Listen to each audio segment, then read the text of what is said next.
11 minutes up past 8. Let's get back to our main story. 10 candidates remain in the race to be the next Conservative leader, but who really stands a chance of reaching Downing Street? We're joined now by the Daily Mirror's political correspondent Nicola Bartlett and Tom Harwood, a journalist for the political blog Guido Fawkes. Thank you very much to both of you for coming on to discuss this morning. So we know we've got sort of 10 candidates. Tom, we'll come to you first all this.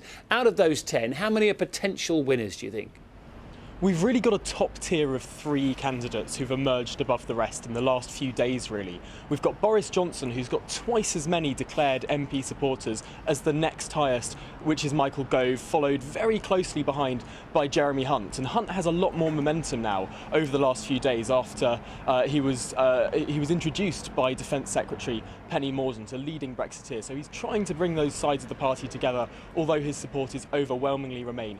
But those 3 candidates really stand head and shoulders above the following 7 who really don't stand a chance. But it will be interesting to see where their supporters fall over the next few weeks in terms of which of those 3 start nudging ahead of one another. Nicola, we saw some of the big beasts launch their campaigns yesterday. Did anybody impress you? Were you disappointed by some of the stuff you heard? Well, I think Michael Gove was really the one to watch yesterday because it was kind of make or break for him. We'd had, several days of revelations about his drug-taking past and accusations of hypocrisy and so on. So he really did come out fighting. He was really on the front foot yesterday in comparison to how he'd looked when he was on Andrew Marr at the weekend, when he looked kind of slightly sheepish and it looked like it was kind of all over for him.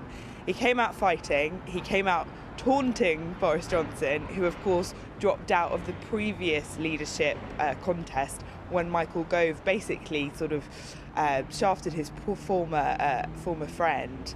And he was saying, Boris, I know you did it last time, but don't pull out. And it was kind of amazing to see that transformation in Gove's kind of rhetoric, but also his attitude. And what he really needs to do now is to get more big names behind him, but he's not kind of out of the running yet, as it were. So, Tom, Michael Gove having a jab at Boris Johnson, who he's kept a very low profile, hasn't he, throughout this campaign. Do you think that's working in his favour in some ways?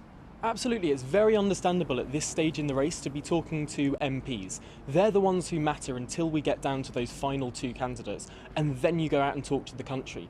So his strategy of sitting in his corner office in Portcullis House, having those meetings with dozens and dozens and dozens of MPs, does seem to be paying dividends. So it is true that he's been sort of in the shadows over the last few weeks. He's launching his campaign tomorrow, so we might start to see a bit more of him in the public eye after Wednesday, where he's got more media interviews planned. But for the past few weeks, that strategy of just talking to MPs, getting to know them, hearing their concerns and discussing how he might work for them has really been paying dividends. Nicola, at the start of the interview, I asked Tom about sort of how many were genuine contenders. He mentioned Jeremy Hunt in there. He seemed to have quite a good day yesterday, didn't he? Get the support of Amber Rudd and Penny Mordaunt as well. Yeah, and I mean, I think that was particularly significant because, as Tom said, Mordaunt is a key Brexiteer.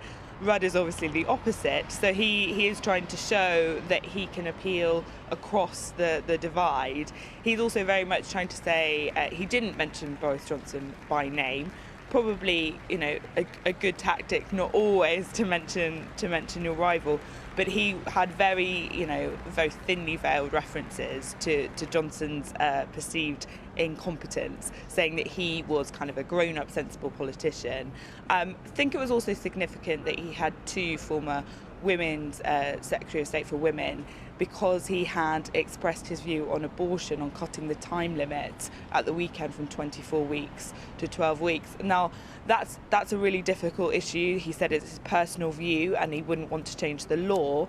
That might upset some people, but with some of the more traditional Tory members, it may not actually cause an upset. But crucially, he did have 2 very key prominent women introducing him yesterday. Tom, I don't know if you saw BBC Breakfast yesterday, but we had Sam Jeema on the programme who told Louise quite adamantly that he wasn't going to pull out, and then he did. Then he did pull out to get down to the 10 that we now have. Do you see any of those? You mentioned those sort of top 3. Do you see anybody sort of causing a bit of an upset? Any outsiders potentially getting somewhere near the end of this? I think it's overwhelmingly unlikely at this stage, but a week's a long time in politics, and it's 2019, so who knows?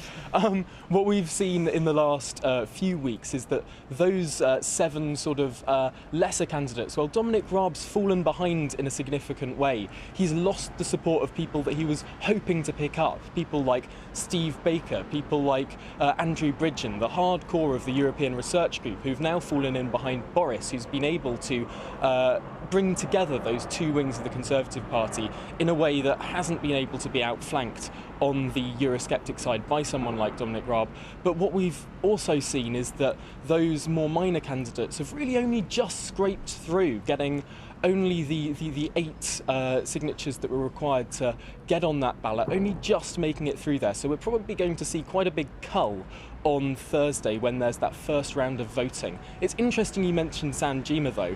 That's someone who was bringing something very, very different to the debate. His European Union second referendum stance is deeply unpopular within the Conservative Party, within the membership and amongst MPs. But he did bring some very interesting other domestic policy that would be interesting to discuss. He was actually proposing some of the most sound, if you like, some of the most Thatcherite tax policy, some of the almost most right-wing economic agenda. So it's interesting to see how that Remain-Leave divide within the party isn't necessarily a left-right divide. Okay, Nicola, just to finish off, at the end of all this discussion about those 10, do you think we'll see a Johnson-Gove head-to-head for the leadership of the Tory party at the end? Well, Gove was very confident yesterday. I mean, as Tom says, it is going to be a very interesting week. I don't think anyone's doubting that Boris is going to get through.